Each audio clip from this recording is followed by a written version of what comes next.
Grandpa's sister was my best friend in grade school at Our Lady of Mount Carmel grade school. And he lived around the corner from us, right by Wrigley Field. She was my sister's best friend, but I didn't pay any attention to her. No, he didn't. Because she was a little ponytail, pain in the neck. And when she was growing up, I didn't flirt. And I was chasing my sister down most of the time, making sure she was where she was supposed to be. And she was usually at Grandma's house. Then when I went off to college, I started to pay more attention. That's how it started.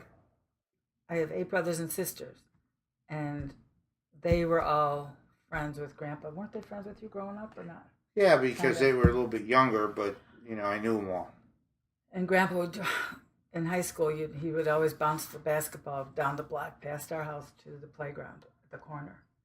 That's what I remember about him growing up before I started really liking him.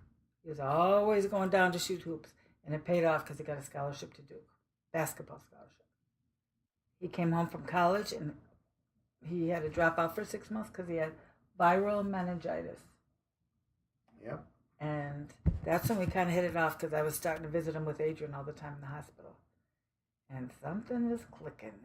And started to pay more attention to her because she was hanging around when I was in the hospital back in Chicago. Yeah, I didn't really care about him in grade school. It wasn't until he went to, when he came home from the hospital in college. It was my personality and his eyes. Grandma was always a very caring person. She cared about everybody. And she was from a big family, and she always took care of the kids. And so that, you notice that when someone's that caring. When he had to go back to Duke, then it was a long-distance deal for 3 years? Yeah, about 3 years. The distance is always a factor. And when you're involved in a sport, you're totally involved in the sport. So you really don't have time for a lot of other things. Lots of letters. I have all the letters he sent to me. And when he wrote to me from Duke, he took German at Duke. Did you take it in high school too? Yeah. He would send letters to me, I think just about every day, and he wrote Ich liebe dich on the back of the envelope all the time. That means I love you in German. Yeah, you find someone you love, and it clicks. There's something that makes you connect, and then you follow through with it. We were married in December in the middle of the season. We didn't have a big wedding. It was just us. St. Margaret Mary's? St. Margaret Mary's Church. The snowstorm, ice. Yeah, bad. It's very plain. State the question. Grandma looked very beautiful at the wedding. It was a small church wedding. And it wasn't a big wedding. We didn't have a big wedding. In those days, everything was small. We had a very small wedding. I look beautiful. I said she looked... Just wore a pretty dress. She wore a pretty dress. We and didn't jacket, a coat that matched. We didn't have, gowns and all that stuff. No. Then we had your pretty little girl named Amy. When I had your mother, I felt complete and utter joy. When I held the first baby, which was your mom, it was a shock to me because I didn't come from a big family. So the newness of a new baby was even more alarming. As we grew older with the baby, everything was total joy. At that point, where were you coaching at? Gordon Tech then? Yep. In Chicago. So I used to want to have a dozen children, but we just settled for 3. Grandma was from a big family, so raising a family was second nature to her. After that was 2.5 years, Uncle Tony, 6 years for Uncle Brian. And when we had Uncle Tony, he was 6 months old when we moved. We had to move when your mom was 2.5 and he was 6 months, and we had to move to Duke. We have moved a number of times. We moved to Gordon Tech. When I coached at Mount Carmel, we still lived on the north side. And we moved to Peoria, Illinois. We moved from Peoria, Illinois to Duke. We moved from Duke to Omaha, Nebraska. We moved from Omaha, Nebraska to Texas A&M. Texas A&M. And from Texas A&M, we moved to Vancouver, to be with the pro basketball team, the Vancouver Grizzlies. And from there, the Grizzlies, the whole team moved to Memphis. And so we've been in Memphis for 11 years, I think. 1 year in Vancouver and 11 years in Memphis. Now we're back in Chicago, where it all started. The hardest part about moving is that I'm never there. So Grandma has to do it all. And that's a real challenge because I'm either recruiting, starting the new job, and she has to take over and do all of that. That's very, very difficult. It was very difficult to move every time. Well, teamwork was heavily weighted on Grandma because she was there doing most of it. And I just kind of waited till everything got moved in and then came in. That's just because of the timing of everything. Because when he got a new job, he had to go to it right away. But we had movers. Each time he got another job, they paid for the moving, helped us pack. Balancing time is difficult. With my jobs, I was away a lot. It's really not a fair balance because Grandma had to do most of the raising of the children because I was away a lot. And so it's not a 50-50 deal. She's spending way more time doing the difficult things than I had to do because I was away.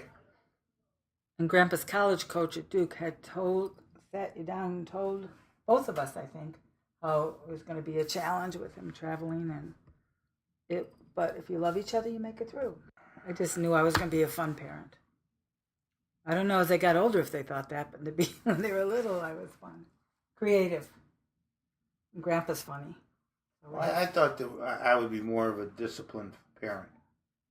You know, making sure that things were going straight and narrow. But again, when you're not around as much, you turn into like almost a bad guy sometimes. Because you're away, and then when you come home, you have to sometimes handle discipline, and you're viewed as, oh, he's coming home again, and we got a problem. So that's hard to do. Most of the time I disciplined because he wasn't going to come home for a couple of weeks. So I couldn't very often say, well, your father comes home. Yeah, you become a little bit more flexible as a parent as time rolls on, especially when you have more than one child. Because you've learned from the first child, and you learn from the second child, and you learn moving on to the third child. You have to juggle a lot of different things when you have smaller kids. And Grandpa was a coach. We were lucky. The kids were always part of his job.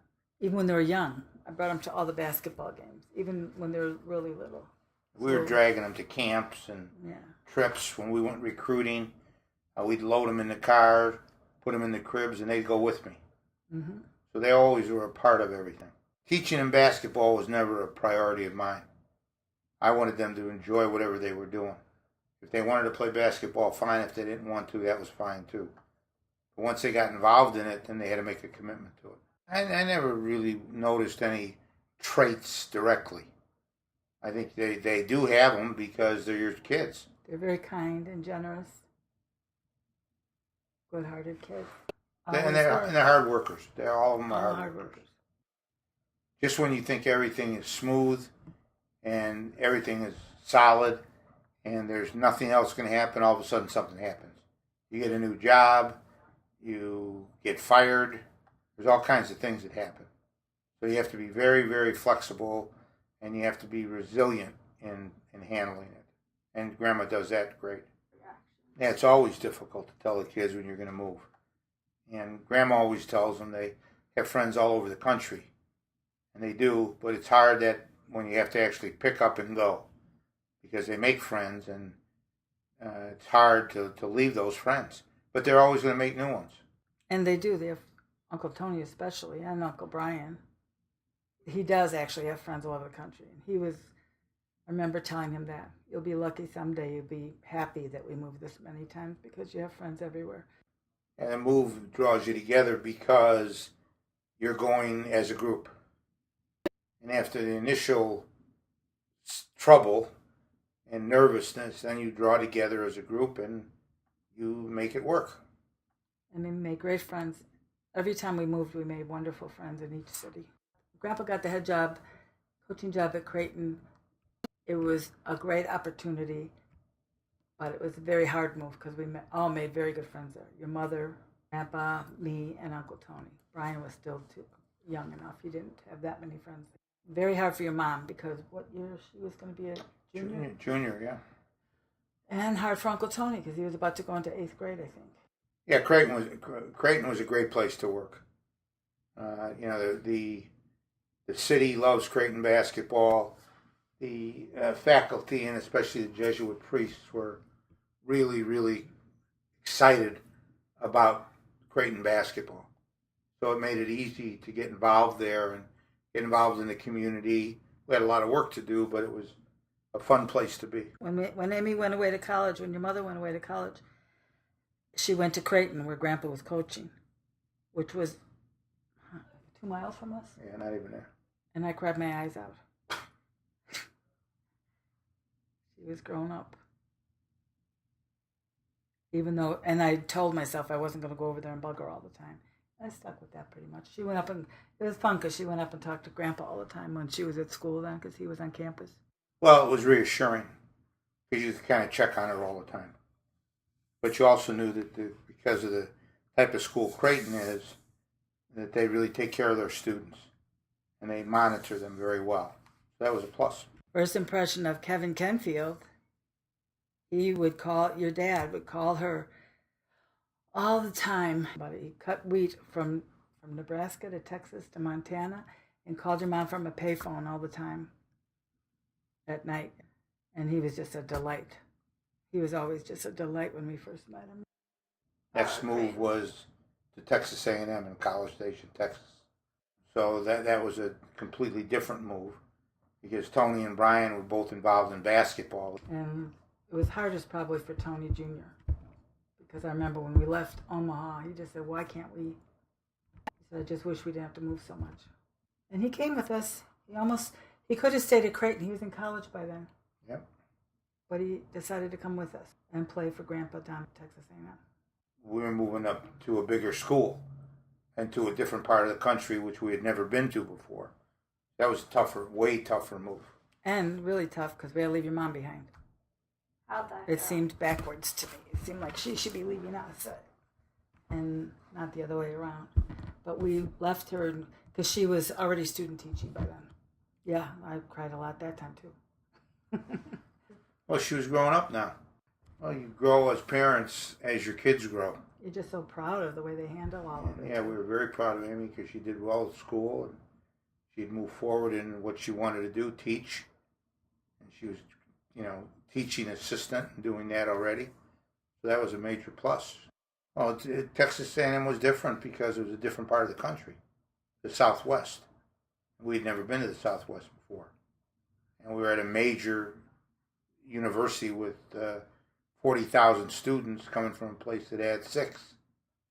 So it was a huge campus and in a small town. So that was a big adjustment for everybody.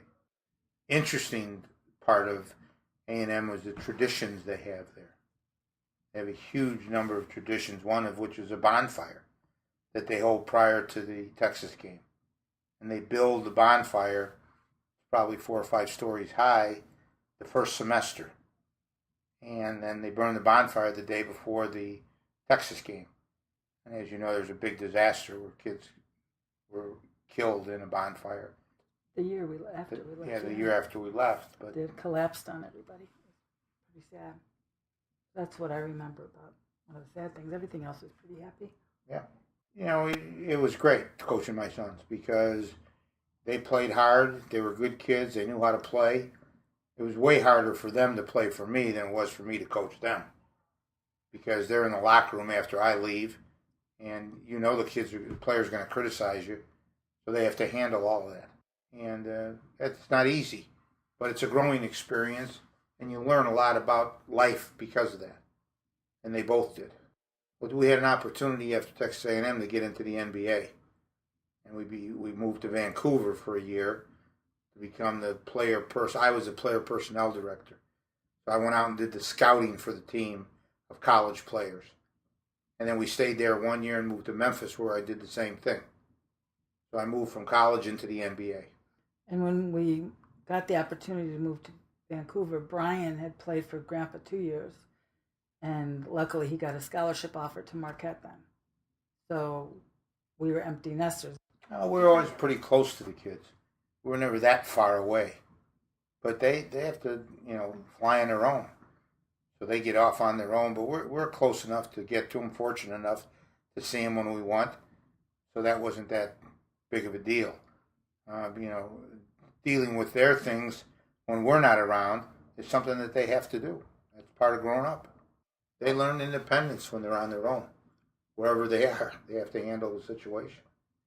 And so that's a learning experience again. It was a good one. When Grandpa first got accepted the Grizzly job, he helped the new owner in the purchase of the team.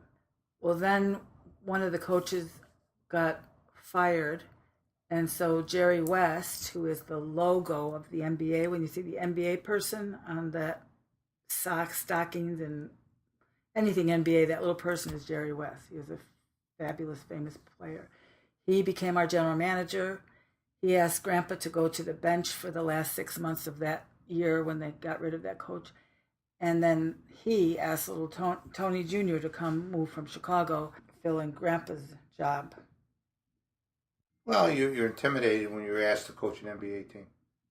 That's the first thing. You've been a college coach, and now you've been intimidated a little bit because you're dealing with, again, the highest level of players. And the players are great players. They're the best players. So it's fun coaching that kind of talent. And it was enjoyable. I had fun at every place I was at. I wouldn't rank any of them way better than another.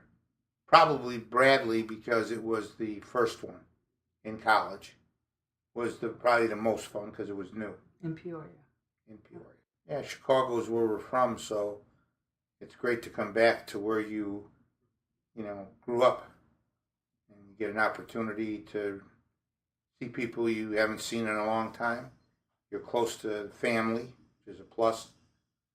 And being retired is a good deal because you kind of make your own hours and do what you want to do.